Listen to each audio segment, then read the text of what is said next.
Hi students. Now let's continue with the topic of organic chemistry. And what are we going to do today? We are going to start with the word of physical properties of alcohols. हम लोगों ने already guys preparation वाला part पूरा का पूरा cover कर लिया था. That is preparation of alcohols कर लिया था, nomenclature कर लिया था, basic part already हो चुका था. Now let's move on to physical properties and then we'll move on to the chemical properties of alcohols. So what actually do you mean by the physical properties? मतलब उनका test कैसा होता है, दिखते कैसे हैं, boiling point, melting point, acidic character, basic character, all those kind of sort. So let's talk about those. जितने भी जो lower members होते हैं आपके alcohols के, whenever I am using the word lower members, that means C1, C2, C3, C4 like methanol, propanol, ethanol, all of these are the lower members. So जितने भी lower members होंगे, they're always going to be volatile liquids, बहुत furiously react करने वाले. So they are going to be volatile liquids. They are also colorless. And जितने भी जो higher members होंगे, more than that is 12, C12 के बाद में, all of those will be in the condition of waxy solids. So always remember that जितने भी जो lower members होंगे वो सारे के सारे volatile liquids होते हैं, while all those members which will be more than 12 and they will be waxy solids. Let's move ahead. Lower members less than 4, that means I'm talking about methanol, propanol, ethanol, all of these are miscible with water. They can get easily mixed with water. तो आप उनको पानी के अंदर mix कर सकते हो, like methanol को बना सकते हो, आप ethanol को कर सकते हो, आप propanol को कर सकते हो, and so on and so forth. Now very important question is, but why does this happen?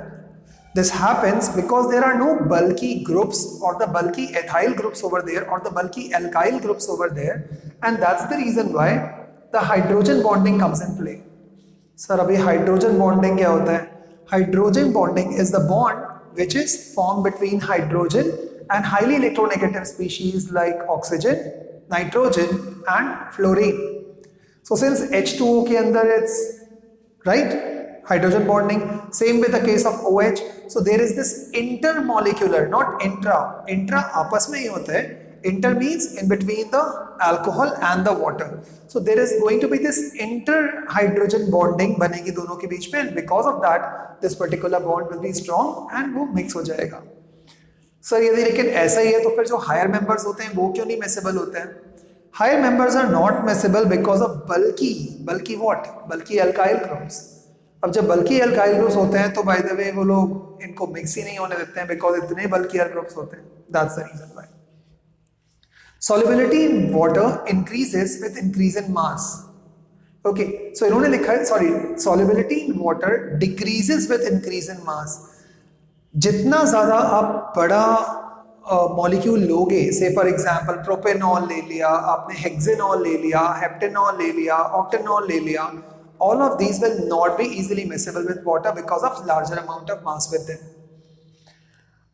Next पर आते हैं, solubility increases with branching in isomeric alcohols. अब इसका मतलब क्या हुआ? So थोड़ा सा इसको आराम से बताता हूँ. Isomer means which have got the same molecular formula but different structures. Okay. Isomeric alcohols मतलब suppose कर लो मैंने ले लिया ब्यूटेनॉल, ओके, 4 कार्बन का 1 2 3 4 एंड ब्यूटेनॉल हो गया. And also I can write this particular part as what? As 2 methyl propanol. 2 methyl propanol भी तो बोल सकता हूं, वो भी तो ब्यूटेनॉल ही होगा. So 2 methyl propanol and butanol दोनों के दोनों क्या है? Isomeric alcohol. अब ब्रांचिंग किसमें? Common sense it will be over there in 2 methyl propanol. अब जब ब्रांचिंग 2 मिथाइल प्रोपेनॉल के अंदर है, so that simply means that जब भी कभी आप बात करोगे solubility की, तो जिसमें जितनी ज्यादा ब्रांचिंग होगी वो उतना ज्यादा क्या होगा? soluble होगा. So solubility increases with branching in isomeric alcohols. जितना straight chain compound होगा उसकी solubility उतनी कम होती है as compared to same number of carbon atoms but जिनमें branches होते हैं. Okay? अब किसी ने इसी में से पूछ लिया, अच्छा बताओ which one of them will be more easily soluble? Will it be primary, secondary or tertiary? Common sense, tertiary will be much more easily soluble as compared to secondary, as compared to primary. Branching. Got it? आगे बढ़ते हैं. Boiling point of alkanes or sorry, boiling points of alcohols is always greater than alkanes. जब भी आप कभी methanol लोगे या methane लोगे तो मिथेनॉल का boiling point will always be higher than methane. क्यों? एक ही वर्ड है आपके पास में, hydrogen bonding. So because of hydrogen bonding the bond becomes so robust that it would require extra energy to break it, and that's the reason why alcohols will always have higher boiling points as compared to hydrocarbons. Okay, आगे बढ़ते हैं. Primary is greater than secondary is greater than tertiary. अब इन्होंने लिखा हुआ है कि जितने भी आपके पास में ये जो अल्कोहल्स हैं इनमें प्राइमरी अल्कोहल, और गाइज ये तो आई थिंक बताने की भी जरूरत नहीं, it's a class 11 thing.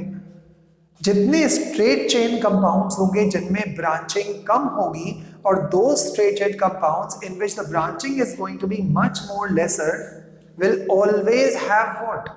Very high boiling points. तो दैट मींस प्राइमरी का बॉइलिंग पॉइंट सबसे ज्यादा होगा. क्यों? स्ट्रेट चेन है. N methanol, sorry, n propanol, n butanol, like this straight chain, higher boiling point. और जब भी कभी आप ब्रांच करोगे, एक ऊपर लगा हुआ है एक नीचे लगा हुआ है, तो उन सब के अंदर क्या हो जाएगा? Because of branching the surface area, right, and that's the reason why it's much more easier to break, and that's the reason why क्या होगा? That boiling point will always be greater than किसमें? Primary के अंदर as compared to tertiary के अंदर. आगे बढ़ते हैं. So जितनी ज्यादा branching, boiling point उतना कम. जितना straight chain compound, boiling point उतना ज्यादा. That's simple. Let's move ahead. Chemical reactions of alcohols. Now, since we have already done, kind of physical properties, let's now move on to the word chemical properties of alcohols. A very important part, because यहाँ पर काफी confusion होगा जब भी आप कभी बात कर रहे होगे अल्कोहल ग्रुप की. OH ग्रुप के वजह से ही सारे के सारे reactions होते हैं, और majority of them. Why? Oxygen is so highly electronegative. So as I said that oxygen is just so electronegative, and that's the reason why it will be the center of attraction for each and everything to react. Now, the hydroxyl group, which is the OH group, can also behave as nucleophile as well as electrophile. Nucleophile का मतलब क्या होता है? Somebody which loves nucleus. इसका मतलब वो खुद negative होगा और सामने वाले पार्ट को, पॉजिटिव वाले पार्ट को ट्रैक करेगा. And also it can behave as an electrophile. That's a bit shocking. Sir nucleophile समझ में आता है सर, बिकॉज OH खुद नेगेटिव है तो पॉजिटिव को अट्रैक्ट करेगा. बट सर इलेक्ट्रोफाइल कैसे हुआ? Now that's a theory guys which I by the way written it on the board. Now see what happens. यहाँ पर बाद में आता हूँ. सबसे पहले देखो RCH2OH which is nothing else but is alkyl alcohol, alkyl group alcohol plus H positive. So मैंने यहाँ पर एक प्रोटॉन दिया plus H positive, right? Now this particular part will start accepting accepting proton, because hydrogen के पास एक ही electron होता है, वो भी गया तो कॉमन सेंस से केवल प्रोटॉन ही बचेगा. Now this proton will get attached to this particular part, that is OH2. So ये जो आपका जो OH, ये जो बॉन्ड आपको दिखाई दे रहा है, this particular bond will start now moving towards this one. तो ये क्या हो जाएगा? RCH OH2 positive. सो ये H पॉजिटिव अटैच हो गया, प्रोटॉन था इस पर्टिकुलर OH वाले पार्ट पे, क्योंकि रिएक्टिंग साइट ही वही है. अब आपने कोई भी एक न्यूक्लियोफाइल लिया, से फॉर एग्जांपल मैंने इस केस में ब्रोमीन ले लिया. सो ब्रोमीन RCH2OH2 पॉजिटिव. अब क्या होगा? दिस पर्टिकुलर, ये जो आपका जो बॉन्ड है, this particular part will start shifting over here. So यहाँ से क्या हो जाएगा? This H2O will get cleaved, ये बाहर निकल आएगा, और यहाँ क्या बचेगा? RCH2Br. and water will be outside. So if you can see, इस केस के अंदर यहाँ पर इसने क्या किया? एक प्रोटोनेटेड अल्कोहल बनाया. What do you mean by protonated? Proton के साथ में ऐड होकर के. जब उसने प्रोटॉन के साथ में ऐड होकर के बनाया, so it will become RCH2Br plus H2O. So technically this particular part will start to behave as what? As an electrophile. क्योंकि इलेक्ट्रोफाइल का मतलब क्या हुआ? वो खुद इलेक्ट्रॉन को लव करेगा या नेगेटिव ग्रुप को लव करेगा. सो ये खुद पॉजिटिव है and it is going to love this. So only in these cases it will start behave as electrophile. Okay, so always remember that OH group can also behave as nucleophile as well as electrophile. Now OH group के साथ में आप substitution reaction भी कर सकते हो और also आप हेलोजनेशन भी रिएक्शन भी कर सकते हो. So it can undergo substitution as well as halogenation reaction. अब I am so sorry, elimination reaction. Now यहाँ पर लिखा हुआ है bond between OH is broken. Suppose कर लो यदि आपका O और H के बीच का बॉन्ड यदि टूटता है, then such kind of reaction will always के अंदर OH कैसे बिहेव करेगा? न्यूक्लियोफाइल की तरह. न्यूक्लियोफाइल की तरह यदि OH बॉन्ड ब्रेक होता है, but if the CO bond is broken, right? यदि CO बॉन्ड टूटेगा, then it will be starting to behave as electrophile. Correct. तो जैसे अभी आपने इस केस में देखा था, यहां वाले पार्ट में क्या हो रहा था? This particular part started behaving as what? Electrophile. तो यहां पर उन्होंने क्या लिखा हुआ है? जब भी कभी bond between CO is broken, it will start behaving as electrophile. तो यहां पर ये RCH2, आप एक H ऊपर एक H नीचे लगाओ, और जब आप O का बॉन्ड ब्रेक कर रहे होगे, in that case it will start behaving as electrophile, and that's common sense also. Now आगे बढ़ते हैं. ये मैंने आपको ऑलरेडी बता दिया. Now let's come on to the first kind of reaction, which is the reaction involving cleavage of ROH bond. यदि suppose करो ये H वाला पार्ट यदि यहां से ब्रेक होता है, तो देखते हैं क्या बनेगा. कॉमन सेंस है, एल्कोक्साइड बनेगा. What is alkoxide? RO negative वाला part. Alcohols behave as very weak acid. Please remember guys, alcohols जो होते हैं वो बहुत बहुत वीक एसिड होते हैं. इनफैक्ट वो इतने वीक एसिड होंगे कि वो ब्लू लिटमस को रेड के अंदर टर्न अप नहीं करेंगे. So if you are going to put an alcohol onto a blue litmus paper, it will not turn the blue litmus to red. Now that means what? Alcohols actually में water से भी weak acid होते हैं, ध्यान रखना, right? So if alcohols are very very weaker acids, even they are weaker acids than water, that means अब suppose कर लो मेरे पास में R है. So alkyl group क्या होता है? The electron donor group. ये इलेक्ट्रॉन की डेंसिटी को यहाँ पर O के तरफ में इंक्रीज करेगा. O पिक हाईली इलेक्ट्रोनेगेटिव, यहाँ पर क्या हो जाएगा? Huge amount of electron density इकट्ठा होना चालू हो जाएगी. एंड H जो कि निकल जाना चाहिए बहुत इजीली, वो निकल ही नहीं पाता. And because H positive ion निकल नहीं पाएगा, and that is the reason why how do you define an acid? आप एसिड डिफाइन करते हो उन सब्सटेंस को. सो एसिड्स आर दो substances which on by the way releasing will release what, और which on dissolution will give you H positive ion. तो इसका मतलब है जब इलेक्ट्रॉन डेंसिटी यहाँ पर ह्यूज हो गई है, तो of course this particular oxygen will not allow this H positive to go outside, या बहुत वीकर ढंग से. And that's the reason why this RO negative को मैंने लिखा हुआ है एज एल्कोक्साइड आयन, और ये H पॉजिटिव बाहर निकल जाता है, बट बहुत देर के बाद में निकलता है. And that's the reason why it is very very weaker acid. Okay. Now let's move on to the next term, which is the acidic strength. What do you mean by the word acidic strength? Acidic strength का मतलब हुआ कौन कितनी जल्दी H positive को release करेगा. Common sense guys, let's talk about this. एक बार समझा देता हूँ फिर आ जाएगा. सपोज कर लो मैंने प्राइमरी ले लिया. So primary OH, electron density is going over here. This is becoming what? Negative. This is wants to become positive. Issue is guys, electron density इस तरफ में जाने से ये फिर भी चांसेस हैं, क्योंकि एक ही तरफ से इलेक्ट्रॉन्स जा रहे हैं. But see it over here R, right? And then suppose कर लो मैंने डाल दिया C, एंड देन डाल दिया OH, एंड देन डाल दिया R, एंड देन डाल दिया H. In this case what do you think?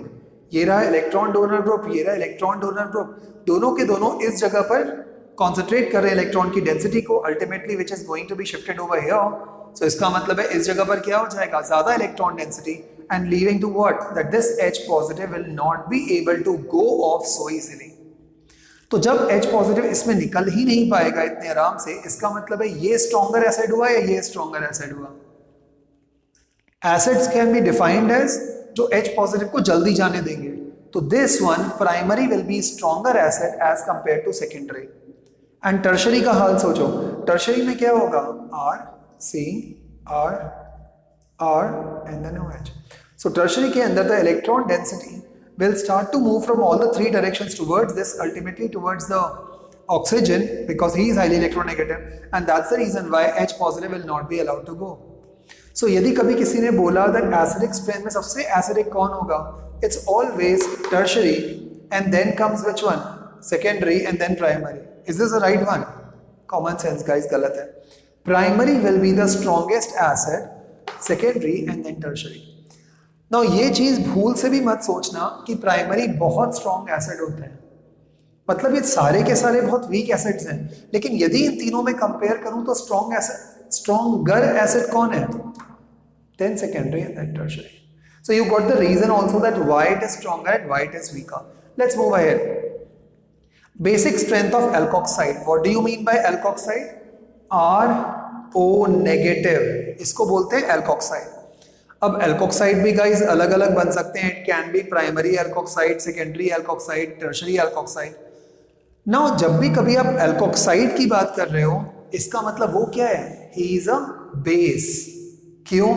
Because base will be accepting the H positive as the proton acceptor. That means जितने भी आपके ये so called alcohols होते हैं, they are very strong bases but they are very weak acids. Why? Because they would love to accept what? H positive को. तो अब जब आप बात कर रहे हो तो इसका ट्रेंड exactly कैसा हो जाएगा? उल्टा. Primary will be the weakest base, secondary would be comparatively stronger, but tertiary would be a very very strong base. Tertiary बहुत strong bases बनाते हैं. Remember. So alcohols are, always, or alcohols will always behave as Bronsted bases. Bronsted bases class 11th. Okay.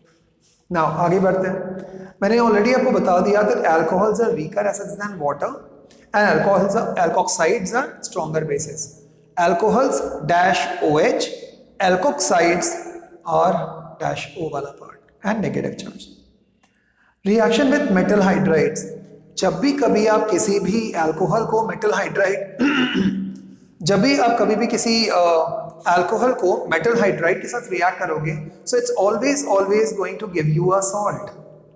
याद है इसे क्या बोलते हैं? Sodium alkoxide.